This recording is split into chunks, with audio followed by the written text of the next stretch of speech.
ಮಹಾರಾಷ್ಟ್ರದಲ್ಲಿ ಆಹಾರ ಕಲಬೆರಕೆ ವಿರುದ್ಧ ದೊಡ್ಡ ಮಟ್ಟದ ಕ್ರಮ ಕೈಗೊಂಡ ನಂತರ ಐಎಎಸ್ ಅಧಿಕಾರಿ ತುಕಾರಾಂ ಮುಂಡೆ ಮತ್ತೊಮ್ಮೆ ಸುದ್ದಿಯಲ್ಲಿದ್ದಾರೆ. ಎಫ್ಡಿಎ ಆಯುಕ್ತರಾಗಿ ಮುಂಡೆ ಕಲಬೆರಕೆ ಹಾಲು, ಪನೀರ್, ಖಾದ್ಯ, ಎಣ್ಣೆ, ಗುಟ್ಕಾ ಮುಂತಾದ ಆಹಾರ ವ್ಯವಹಾರಗಳನ್ನು ಗುರಿಯಾಗಿಸಿಕೊಂಡು ತಪಾಸಣೆಗಳನ್ನು ತೀವ್ರಗೊಳಿಸಿದ್ದಾರೆ. ಮಹಾರಾಷ್ಟ್ರ ಕೇಡರ್ನ ಐಎಎಸ್ ಅಧಿಕಾರಿ ತುಕಾರಾಂ ಮುಂಡೆ ಪ್ರಾಮಾಣಿಕ ಹಾಗೂ ರಾಜಿ ರಹಿತ ಆಡಳಿತಕ್ಕೆ ಹೆಸರಾದವರು. ಭ್ರಷ್ಟಾಚಾರದ ವಿರುದ್ಧದ ಕಠಿಣ ನಿಲುವು ಮತ್ತು ಕ್ರಮಗಳ ಕಾರಣದಿಂದಾಗಿ ನಿಯಮಗಳ ಕಟ್ಟುನಿಟ್ಟಿನ ಪಾಲನೆಯಿಂದಾಗಿ ಅವರು ಪದೇ ಪದೇ ವರ್ಗಾವಣೆ ಆಗ್ತಾನೂ ಸುದ್ದಿಯಲ್ಲಿರ್ತಾರೆ. 2005ರ ಬ್ಯಾಚ್ನ ಐಎಎಸ್ ಅಧಿಕಾರಿಯಾಗಿರುವ ಮುಂಡೆ 2 ದಶಕಗಳ ಸೇವೆಯಲ್ಲಿ ಸುಮಾರು 25 ಬಾರಿ ವರ್ಗಾವಣೆ ಆಗಿದ್ದಾರೆ. ಧ್ವಂಸ ಕಾರ್ಯಾಚರಣೆಗಳು ಮತ್ತು ಆಸ್ತಿ ತೆರಿಗೆ ವಸೂಲಿಯಿಂದ ಹಿಡಿದು ಅಚ್ಚರಿಯ ಆಸ್ಪತ್ರೆ ತಪಾಸಣೆಗಳವರೆಗೆ ಅವರ ಕ್ರಮಗಳು ಒಂದ್ ಕಡೆ ಜನ ಬೆಂಬಲ ಪಡೆದ್ರೆ ಮತ್ತೊಂದು ಕಡೆ ರಾಜಕೀಯ ವಿವಾದಕ್ಕೂ ಎಡೆ ಮಾಡಿಕೊಟ್ಟಿವೆ. ಮೇ 2016ರಲ್ಲಿ ಮಹಾರಾಷ್ಟ್ರ ಎಫ್ಡಿಎ ಉಸ್ತುವಾರಿ ವಹಿಸಿಕೊಂಡ ತುಕಾರಾಂ ಮುಂಡೆ ಅನಿರೀಕ್ಷಿತ ತಪಾಸಣೆಗಳನ್ನು ನಡೆಸಿ ಕ್ರಮ ಕೈಗೊಳ್ತಾರೆ. ಪ್ರಶಂಸೆ ವ್ಯಕ್ತವಾಗುತ್ತೆ,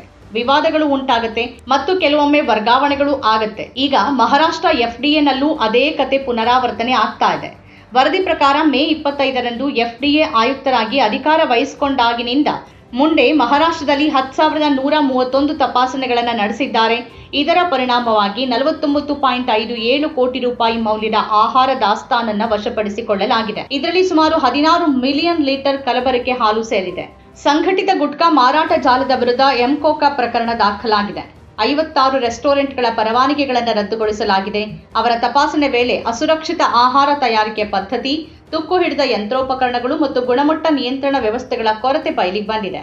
ಸುಮಾರು 40% ಪನೀರ್ ಮಾದರಿಗಳು ಸುರಕ್ಷತಾ ಮಾನದಂಡಗಳನ್ನು ಪೂರೈಸುವಲ್ಲಿ ವಿಫಲವಾಗಿವೆ ಅಂತ ಎಫ್ಡಿಎ ತಪಾಸಣೆಯಲ್ಲಿ ತಿಳಿದು ಬಂದಿದೆ. ತುಕಾರಾಂ ಮುಂಡೆ ತಮ್ಮ ಬಾಲ್ಯವನ್ನ ಮಹಾರಾಷ್ಟ್ರದ ಬೀಡ್ ಜಿಲ್ಲೆಯ ತಟ್ಸೋನಾ ಗ್ರಾಮದಲ್ಲಿ ಕಳೆದ್ರು. ತುಕಾರಾಂ ಕೃಷಿ ಕುಟುಂಬದಿಂದ ಬಂದವರು. ಅವರು ಹೊಲಗಳಲ್ಲಿ ಕೆಲಸ ಮಾಡ್ತಿದ್ರು ಮತ್ತು ಅವರ ಕುಟುಂಬದ ತರಕಾರಿ ಮಾರಾಟ ವ್ಯವಹಾರದಲ್ಲಿ ಸಹಾಯ ಮಾಡ್ತಾ ಇದ್ರು. 2004ರ UPSC ಪರೀಕ್ಷೆಯಲ್ಲಿ ಅವರು 20ನೇ ರ್ಯಾಂಕ್ ಗಳಿಸಿದ್ರು ಅಂತ ವರದಿ ಹೇಳುತ್ತೆ.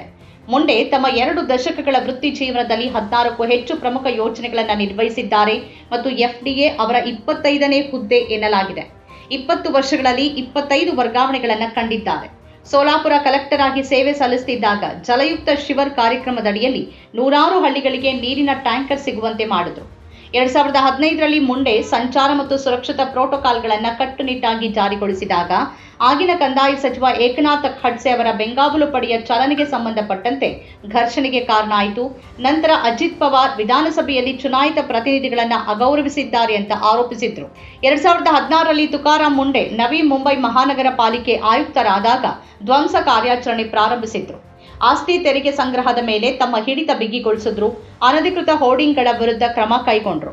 ನಗರದ ಅನೇಕರು ಅವರ ಕೆಲಸದ ಬಗ್ಗೆ ಕೊಂಡಾಡಿದ್ರು. ಆದರೆ ಕಾರ್ಪೊರೇಟರ್ಗಳ ಜೊತೆ ಘರ್ಷಣೆಗಳು ನಡೆದವು. ಎನ್ಸಿಪಿ, ಕಾಂಗ್ರೆಸ್ ಮತ್ತು ಶಿವಸೇನೆಯ ಕಾರ್ಪೊರೇಟರ್ಗಳು ಮುಂಡೆ ಚುನಾಯಿತ ಪ್ರತಿನಿಧಿಗಳನ್ನ ನಿರ್ಲಕ್ಷಿಸುತ್ತಿದ್ದಾರೆ ಅಂತ ಆರೋಪಿಸಿದ್ರು. ಇದು 2016ರಲ್ಲಿ ಅವರ ವಿರುದ್ಧ ಅವಿಶ್ವಾಸ ನಿರ್ಣಯ ಮಂಡಿಸುವ ಹಂತಕ್ಕೆ ಹೋಯಿತು. ಆಗಿನ ಮುಖ್ಯಮಂತ್ರಿ ದೇವೇಂದ್ರ ಫಡ್ನವೀಸ್ ಮಧ್ಯ ಪ್ರವೇಶಿಸಿ ನಿರ್ಣಯಕ್ಕೆ ತಡೆ ನೀಡಿ ಅಕ್ರಮಗಳನ್ನು ಬಹಿರಂಗಪಡಿಸಿದ ಅಧಿಕಾರಿಯನ್ನ ಶಿಕ್ಷಿಸಬಾರದು ಅಂತ ವಾದಿಸಿದ್ರು. 2012ರಲ್ಲಿ ಮುಂಡೆ ಆರೋಗ್ಯ ಆಯುಕ್ತರಾದ್ರು ಮತ್ತು ಆಸ್ಪತ್ರೆಗಳ ಅನಿರೀಕ್ಷಿತ ತಪಾಸಣೆಯನ್ನ ಪ್ರಾರಂಭಿಸಿದ್ರು. ಹಾಜರಾತಿಯನ್ನ ಬಯೋಮೆಟ್ರಿಕ್ ವ್ಯವಸ್ಥೆಗೆ ತಂದ್ರು. ಖಾಸಗಿ ಪ್ರಾಕ್ಟೀಸ್ ಮಾಡ್ತಿದ್ದಾರೆ ಎನ್ನಲಾದ ವೈದ್ಯರ ವಿರುದ್ಧ ಕ್ರಮ ಕೈಗೊಂಡ್ರು. ಅವರನ್ನ ಕೆಲವೇ ವಾರಗಳಲ್ಲಿ ವರ್ಗಾವಣೆ ಮಾಡಲಾಯಿತು. ಮುಂಡೆ ಎಫ್ಡಿಎಗೆ ಬಂದ ನಂತರ ಹೊರಗೆ ಮಾತ್ರವಲ್ಲದೆ ಇಲಾಖೆಯ ಒಳಗೂ ಬದಲಾವಣೆಗಳು ಗೋಚರಿಸುತ್ತಿವೆ. ವರದಿ ಪ್ರಕಾರ ಮುಂಡೆ ಬೆಳಗ್ಗೆ 9:40ರ ಸುಮಾರಿಗೆ ಕಚೇರಿಗೆ ಬರ್ತಾರೆ ಮತ್ತು ಸಂಜೆ 6:15ರ ಸುಮಾರಿಗೆ ಹೊರಡ್ತಾರೆ. ಈ ಹಿಂದೆ 11 ಗಂಟೆಗೆ ಕಚೇರಿಗೆ ಬರ್ತಿದ್ದ ಸಿಬ್ಬಂದಿ ಈಗ ಬೆಳಗ್ಗೆ 10ರಿಂದ 10:30 ಒಳಗೆ ಬರ್ತಿದ್ದಾರೆ. ಆರೋಗ್ಯದ ವಿಷಯದಲ್ಲಿ ರಾಜಿ ಮಾಡಿಕೊಳ್ಳೋದಿಲ್ಲ ಅನ್ನೋ ಅವರ ಕಠಿಣ ನಿಲುವಿನ ಬಗ್ಗೆ ನ್ಯಾಯಾಲಯದಲ್ಲೂ ಪ್ರಶ್ನೆಗಳನ್ನು ಎತ್ತಲಾಗಿದೆ. ಒಂದೇ ತಿಂಗಳಲ್ಲಿ ಬಾಂಬೆ ಹೈಕೋರ್ಟ್ನ ಮುಂಬೈ, ನಾಗ್ಪುರ ಮತ್ತು ಔರಂಗಾಬಾದ್ ಪೀಠಗಳು ಕನಿಷ್ಠ 9 ಪ್ರಕರಣಗಳಲ್ಲಿ ಸಂಸ್ಥೆಗಳಿಗೆ ಪರಿಹಾರ ನೀಡಿವೆ. ನಿಯಮಗಳನ್ನು ಜಾರಿಗೊಳಿಸೋದಷ್ಟೇ ಅಲ್ಲ, ಸಂವಾದದ ಕ್ರಮ ಕೂಡ ಬೇಕು ಎಂಬ ಅಭಿಪ್ರಾಯಗಳಿವೆ. ಕಲಬೆರಕೆ, ಕಳಪೆ ಗುಣಮಟ್ಟದ ಆಹಾರದ ವಿರುದ್ಧ ಕ್ರಮಗಳನ್ನು ಹೊಗಳಲಾಗ್ತಾ ಇದ್ರು ಪ್ರತಿಯೊಂದು ನ್ಯೂನತೆಗೂ ಪರವಾನಗಿ ರದ್ದು ಅಗತ್ಯವೇ ಅಂತ ರೆಸ್ಟೋರೆಂಟ್ ಮಾಲೀಕರು ಪ್ರಶ್ನೆ ಮಾಡ್ತಾರೆ. ನಮ್ಮ ಕಾರ್ಯಕ್ರಮಗಳನ್ನು ನೀವು ನೋಡ್ತಾ ಇದ್ರೆ ನಮ್ಮ ಚಾನೆಲ್ ಅನ್ನ ಸಬ್ಸ್ಕ್ರೈಬ್ ಮಾಡಿ, ಪಕ್ಕದ ಬೆಲ್ ಐಕಾನ್ ಒತ್ತಿ ನಮ್ಮನ್ನ ಬೆಂಬಲಿಸಿ. ಹಾಗೆ ನಮ್ಮ ಕಾರ್ಯಕ್ರಮಗಳನ್ನ ಲೈಕ್ ಮಾಡಿ, ಕಮೆಂಟ್ ಮಾಡಿ, ಅದನ್ನ ಬೇರೆಯವರಿಗೂ ವಾಟ್ಸ್ಆಪ್ ಮೂಲಕ ಶೇರ್ ಮಾಡಿ. ನೀವು ಹೀಗೆ ಮಾಡಿದಾಗ ನಮ್ಮ ಚಾನೆಲ್ ಮತ್ತಷ್ಟು ಜನರಿಗೆ ತಲುಪಲು ನೀವು ನಮ್ಮೊಂದಿಗೆ ಸಹಕರಿಸಿದ ಹಾಗಾಗುತ್ತೆ. ಇದು ನೀವು ಯಾವುದೇ ಖರ್ಚಿಲ್ಲದೆ ಕೆಲವೇ ಸೆಕೆಂಡುಗಳಲ್ಲಿ ನೀಡಬಹುದಾದ ಸಹಕಾರ. ಧನ್ಯವಾದಗಳು.